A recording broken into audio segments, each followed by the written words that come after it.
ભારતમાં 1889ની અંદર વડોદરામાં પહેલી સહકારી મંડળીની રચના કરવામાં આવી હતી. ત્યારબાદ ગુજરાતની અંદર બીજી સહકારી મંડળી દસક્રોઈની અંદર 1904ની અંદર રચવામાં આવી હતી. જે તે સમયે જે સહકારી મંડળીઓ છે તેનો ઉદ્દેશ પ્રજાનું ભલું કરવાનો હતો, ગામડામાં બહેનોને રોજગારી આપવાનો હતો, ખેડૂતો જે નબળા વર્ગના ખેડૂતો છે તેમને આર્થિક મદદ કરવાનો હતો, તેમની સાથે ઊભા રહેવાનો હતો.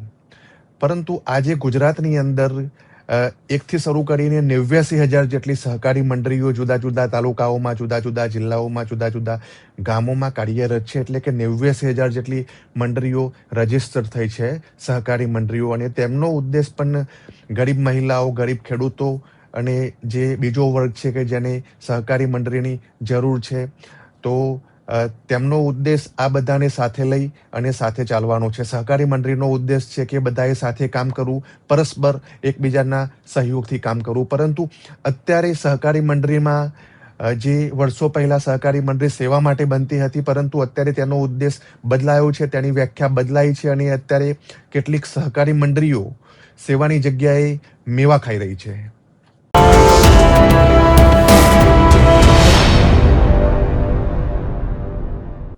નમસ્કાર, ગુજરાત પોસ્ટ ન્યૂઝમાં આપનું સ્વાગત છે. હું મહેશ પટેલ. આજે વાત કરવી છે સાબરકાંઠા જિલ્લા સહકારી ખરીદ વેચાણ સંઘમાં ચાલતા મસમોટા ગોટાળા અને ગેરવહીવટની.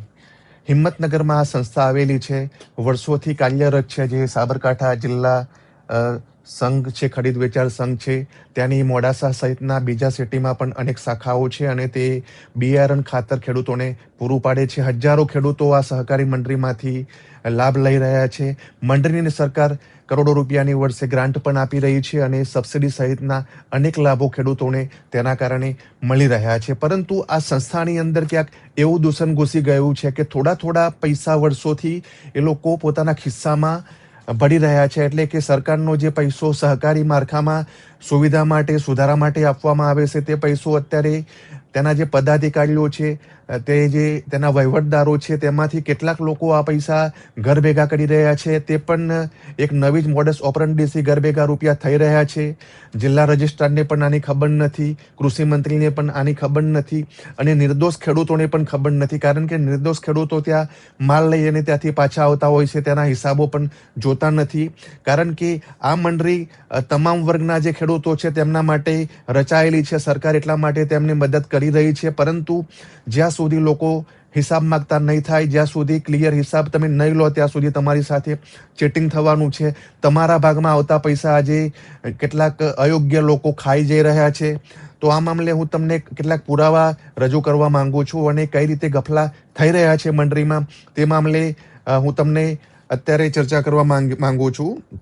તો તે સાબરકાંઠા ખરીદ વેચાણ સંઘની અંદર 6/4/2024ની તારીખ છે. તેમાં આજે જે સાબરકાંઠા ખરીદ વેચાણ સંઘનું જે બેંક એકાઉન્ટ છે, તે એકાઉન્ટમાંથી ઓફ બરોડાની જે શાખા છે મોડાસાની અંદર, તો મોડાસામાં મેઘરજ રોડ ઉપર બેંક ઓફ બરોડાની શાખા આવેલી છે અને તેની અંદર એક એકાઉન્ટ છે બેંક ઓફ બરોડાનું. એમાં 64,500 રૂપિયા ટ્રાન્સફર કરવામાં આવે છે 6/4/2024ના રોજ. રાજ નીતિનભાઈ કડિયા નામના વ્યક્તિના એકાઉન્ટમાં પૈસા જાય છે અને થોડી વાર પછી એકાઉન્ટમાંથી પૈસા વિડ્રોલ કરવામાં આવે છે અને પૈસા PM આંગડિયા દ્વારા એ જ પૈસા મોડાસાથી હિંમતનગર મોકલવામાં આવે છે. હિંમતનગરની અંદર જે ભાઈ છે, સતીશભાઈ પટેલ નામના કોઈ શખ્સ છે, જે આ સહકારી મંડળની અંદર કદાચ કર્મચારી છે યા પદાધિકારી છે, તેમને આ રૂપિયા મોકલવામાં આવે છે. ત્યારબાદ આવી જ બીજી એન્ટ્રી 2024માં 15/5/2024 15/5/2024ના દિવસે 2.5 લાખ રૂપિયાની બીજી એન્ટ્રી આ જ રીતે, આ જ મોડસ ઓપરન્ડીસથી બેંક એકાઉન્ટમાં જાય છે. કોના બેંક એકાઉન્ટમાં? તો રાજ કડિયા નામના જે રાજભાઈ છે, રાજ કડિયા, એમના બેંક એકાઉન્ટમાં જાય છે અને ત્યાંથી એ જ પૈસા આંગડિયામાંથી ઉપાડવામાં આવે છે. ત્યાંથી ઉપાડી અને આંગડિયા મારફતે તે પૈસા હિંમતનગર મોકલવામાં આવે છે. એટલે 2 એન્ટ્રી અત્યાર સુધી થઈ. એ જ રીતે 9/9/2025 71,000 રૂપિયા સહકારી મંડળીના ખાતામાંથી રાજકડિયાના ખાતામાં આવે છે અને એ દિવસે થોડીક વધારે રકમ ઉપાડવામાં આવે છે. એટલે કે 90,000 રૂપિયા ઉપાડવામાં આવે છે. કદાચ પહેલેથી બેંકની એકાઉન્ટમાં પૈસા હતા અને એમાંથી 71,000 રૂપિયા જે છે, 71,000 રૂપિયા મોડાસાથી આંગડિયા પેઢી મારફતે મોકલવામાં આવે છે હિંમતનગરમાં, જે સહકારી સંઘની હેડ ઓફિસ આવેલી છે.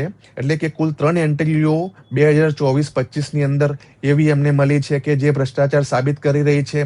આ રૂપિયા રાજ નામના વ્યક્તિના ખાતામાં મોકલવામાં આવે છે. કદાચ રાજ પણ સહકારી સંસ્થા સાથે જોડાયેલો વ્યક્તિ છે અને સંસ્થા સાથે કદાચ ભૂતકાળમાં કામ કર્યું હોય તેવું પણ બની શકે.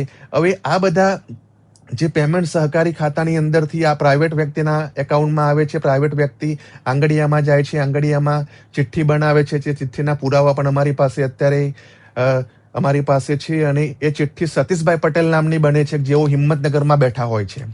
તો હિંમતનગરમાંથી એ પૈસા હવે મંડળીમાં કયા પદાધિકારી કે કયા વહીવટદારની પાસે જાય છે તે અત્યાર સુધી બહાર આવ્યું નથી. પણ આ સૌથી મોટું સ્કેન્ડલ આ સહકારી મંડળીનું હોઈ શકે છે. સૌથી મોટું સ્કેન્ડલ એટલા માટે છે કે આ રૂપિયા જે છે એ રૂપિયા સરકારના છે, ખેડૂતોના છે અને લોકો આ રૂપિયામાંથી પોતાના ખિસ્સા ખોટી રીતે ગરમ કરી રહ્યા છે. એટલે કે 3 એન્ટ્રીઓ આજે કોઈ વ્યક્તિ ત્યાંથી લઈ જાય છે એટલે લાખો રૂપિયાનું બિલ બને છે. અને બિલ ટાઈમે એવું કહેવામાં આવે છે કે આ બિલ જે છે એ જમણવારનું બિલ છે, ખેડૂતોના જમણવારનું છે અથવા તો કોઈ ફૂડ બિલ છે.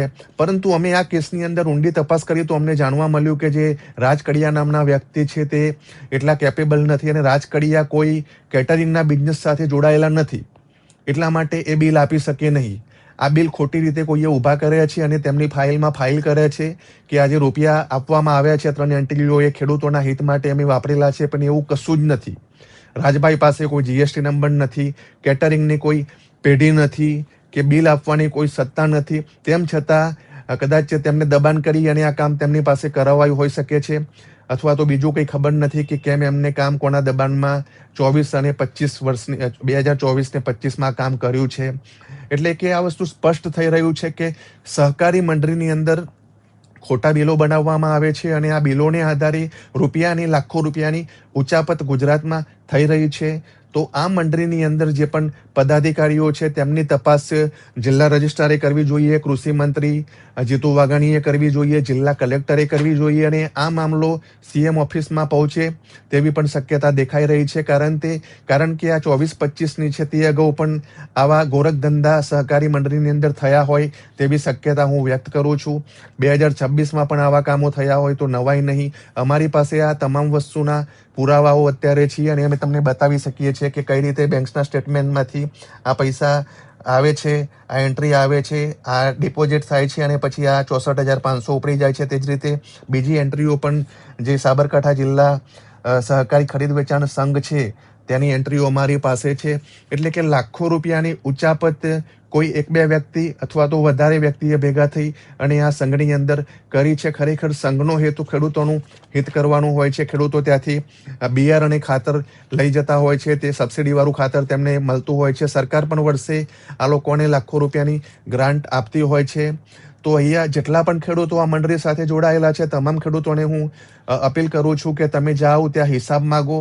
તમારા જે હકના પૈસા છે એ પૈસા ખાનગી વ્યક્તિઓ પોતાના ઘરે લઈ જઈ રહ્યા છે તો આને સામે અવાજ તમારે ઉઠાવવો પડશે. અને હું રાજ્યના કૃષિ મંત્રી જીતુ વાઘાણી, સાબરકાંઠાના જે જિલ્લા સંઘના જે રજિસ્ટ્રાર છે રજિસ્ટ્રારને પણ અપીલ કરું છું કે આ મામલે તાત્કાલિક તપાસ કરાવવી જોઈએ, નહીં તો આગામી સમયમાં આ લોકો ખેડૂતોનું લોહી ચૂસશે તે વસ્તુ ફાઇનલ છે. નમસ્કાર.